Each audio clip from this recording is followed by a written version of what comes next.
Single season Cowboys receiving record Saturday night. 13 catches for 227 yards on Saturday night. So, Richard, early in the season, you weren't sold on CeeDee, yet now I can make the case he's performing at a higher level than any receiver in the entire NFL. So, Richard, what's your view of CeeDee now? Yeah, after the 4 consecutive 50-yard games, 4 catches, 50-yard games, I was not, Skip. It did not appear that way. It did not appear the Dallas Cowboys were sold on it. And since that point, he's been a revelation, Skip. He's been on a tear. They're targeting more, they're featuring him more, and he's responded and with an all-pro season. I think he's up to 1,600 yards. You got to give him all the credit in the world. He's established himself as one of the best receivers in the National Football League week in and week out. He's been a go-to. He had 233 yards in this game alone. Really was the main focus of the offense. Really made it hard for this defense to get any stops. And they had very few answers. Even in the Miami game, they had very few answers for him. Vic Fangio had to change things up in the second half. But I think he definitely has a case, much more so than he had to start the year. He's established himself. He's shown up in big games. He's provided the stats. He has the numbers. So you give him all the credit in the world. Yeah, and I think, man, he has done a wonderful job of putting himself out in front of the crowd and saying, listen, I am here and I am he. Yeah. We watch this season as this thing changes. Incidentally, that play right there, guys, that's what I was talking about earlier when I talked about understanding leverage. You see how CeeDee understood that he was coming inside out. He was able to spin and go back out. That's just brilliant wide receiver play. That's not only running routes and getting open. That's already having an understanding of what I'm going to do when I catch the ball. A lot of people used to say great receivers, the play starts when they catch the ball. The okay receivers, that's usually the play ends when they catch the ball, and he has been playing great. The play starts when he catches the ball. It doesn't end. He's making more things out of it. Yeah. Now, that comes off of them giving him more opportunities. You know what I mean? They're giving him more opportunities. Why did they give him more opportunities? Out of necessity. They put him in the backfield to help the running game. You know, and I thought that was smart because now when you're taking him away like Tyreek Hill, we don't let you take Tyreek Hill away. We keep him involved. We keep his head in the game. If you're doubling, triple teaming him, you put him in the backfield, hand him the ball, let him feel that leather. Throw him something simple in the backfield and let him get a catch. Let him feel that leather and then bring the best up out of him. And they're starting to do that with CeeDee. They understand now he is the catalyst of this football team, the main protagonist in this movie, and you have to get him the ball if you have any chance at winning a football game. And I love, everybody's asking me about the record, how he broke the record, single season reception and yardage record, my records, and I was like, well, I don't even feel like he's breaking my record. He's still wearing the 88. It's just continuing the legacy of the 88 and what it is. Skip and Sherm, I go back to the conversation we had when he called me, coming out of Oklahoma. He's a big DeAndre Hopkins fan. He wanted to wear number 2.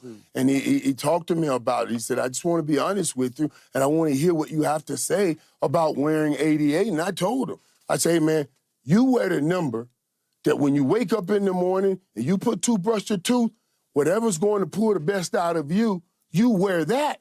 But understand when you put this 88 on, if you put it on, it's going to mean something different to a whole nation of people, especially Cowboys Nation. Yep. They're going to expect great things out of you. They're going to expect winning out of you. They're going to expect championships out of you. And he has certainly stepped up to that.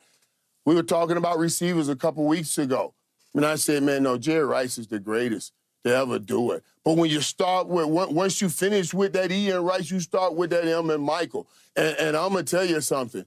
This right here, Tyreek Hill has had such a wonderful season this season. Got hurt the last few games and still been out there for his team. I don't dock him as much because I know he's hurt, but he's still fighting for his team. So I say this, when you end with that L in Hill, you start with that C and CeeDee Lamb right now in the National Football League as top receiver in the National Football League. Wow. He's worked his way up to that area to be the 1 and 2 right there with Tyreek Hill. So, Richard, back to you.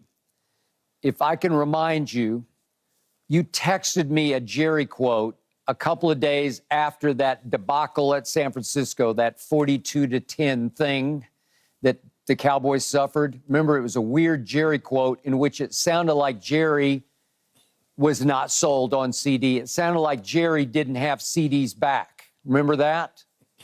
Yes, I do. Okay. Yes, I do. And that's what it looked like on the football field, Skip. I understand. So I told you, it's just weird. Jerry, sometimes it's not even like he's playing games. He just speaks some foolishness that I can't quite sort of compute or comprehend.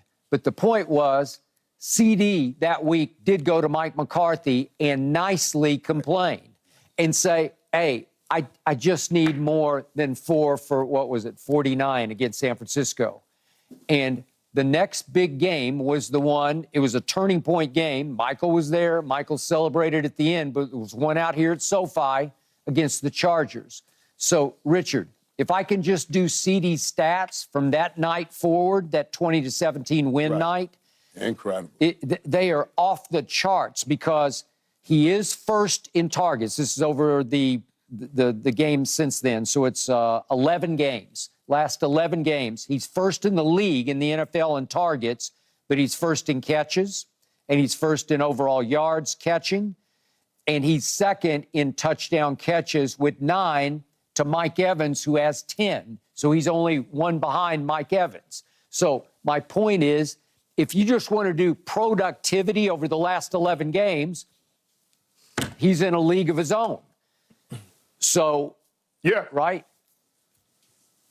Yeah, that's 100% true, and that's what we said. But at that time, they were not giving him the targets. No, nope. They were not. He was getting an average of 6 or 7 targets a game. I don't think he's had less than 10 since after that San Francisco 49ers game. He has and not. And so that just it shows how they've changed, how they view him, how Dak Prescott has changed how he views him, and how he has responded is a testament to the quality of receiver and player he is. So you got to give him a ton of credit. Once they gave him his opportunities, he took them and ran. Okay, so Michael, here is my theory, my narrative theory on CeeDee Lamb.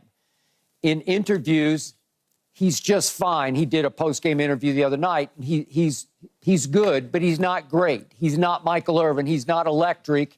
He doesn't take over interviews. I can't really remember any one thing that he said. And even first downs, when he makes a first down, you know how Michael Irvin used to celebrate first downs with a big old first down, throwing your forefinger out.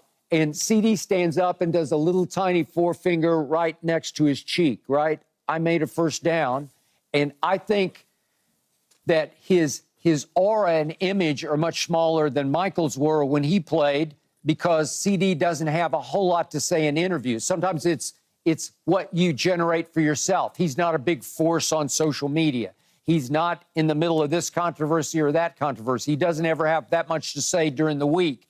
Michael, do you agree that he might be a little underrated because he doesn't hype himself much in interviews or on social? Well, right. But it's hard to underrate him on the football field, and it's hard to when we say underrated, you know, I'm looking at the guys that are watching the tape. They're not underrating him. They're saying, we got to stop this guy. But yeah, the media, social media, all of that stuff, then he's not big on. And as you pointed out, Skip, they're used to big personalities in the 88. and Drew Pearson. Right. Drew Pearson had a big personality. Big personality. Dez Bryant, big personality. Yeah. And I tried to help people understand that even early on when I said, he is the most talented 88. Now, most physically gifted football player, 88, the only one that played outside, inside, to the level that he is playing it. You know what I mean? 50, but he is 50 not slot and wide. Yeah, 50-50. Right. Inside, outside. Yeah. But he's not that big emotional leader. No. You know, when I did that first down when I get the first down, Skip, I fully understood it. That wasn't just about me doing No, the it's first about down. everybody. When I scored a touchdown, right? I got it. When I You're scored right. a touchdown, it was, let me tell you what so that right. somebody told me, you know how hard that journey is to go 100 yards, to be successful in business or in life. When you got a great journey like that, you got to have small celebrations. So I started saying, those first downs, those are small celebrations. You get enough of those small celebrations, you'll have the big one, which is the touchdown. You know what I mean? So he doesn't understand how to lift up the whole team by saying, hey, that was our first down, let's go. Let's score a touchdown. I want to pump the defense up. They're coming out here. He's not that. But, boy, when you talk production, he is one of the best in the National Football League. And you want to talk? Go ahead, Richard. Yeah. When we had their game against Seattle, Taylor Rooks did an interview with him where he got to talk a little bit. I don't think I've seen an interview where he talked more openly and candidly. And it made me a fan of his game and who he is as a person and how he's motivated. And he said a few things throughout this season, you know, in interviews where he said, hey, if you don't believe in me, then just turn on the tape and watch. And I think he does do a little bit of a little, you know what I mean, when he gets a first down. But I think there's different ways to lead. But I do think it's taking him, just like his targets and everything, it's going to take him to get in these spotlighted situations and this production to be on the field to really allow him to blossom and allow his personality to show. But I think he does have a really cool personality and a really cool drive. He does. I've said before, and I'm going to say it again, CeeDee Lamb is the biggest, baddest baller on this team. He is the one guy I trust to take over games. Will he drop an occasional ball here or there? He had one the other night. Yes, he will, trying to do a little too much too quickly. But again, Michael, I'm going to finish with your point. Even back to Drew Pearson, I know a lot of fans don't remember him, but I covered those Roger Staubach teams. When I needed a go-to quote about what was really going on with the football team, you know who I went to? I went to Drew Pearson. So CeeDee has not emerged yet as that kind of team leader, but I'm starting to feel from what Richard said about Taylor Rooks, I think he is becoming that right before your very eyes.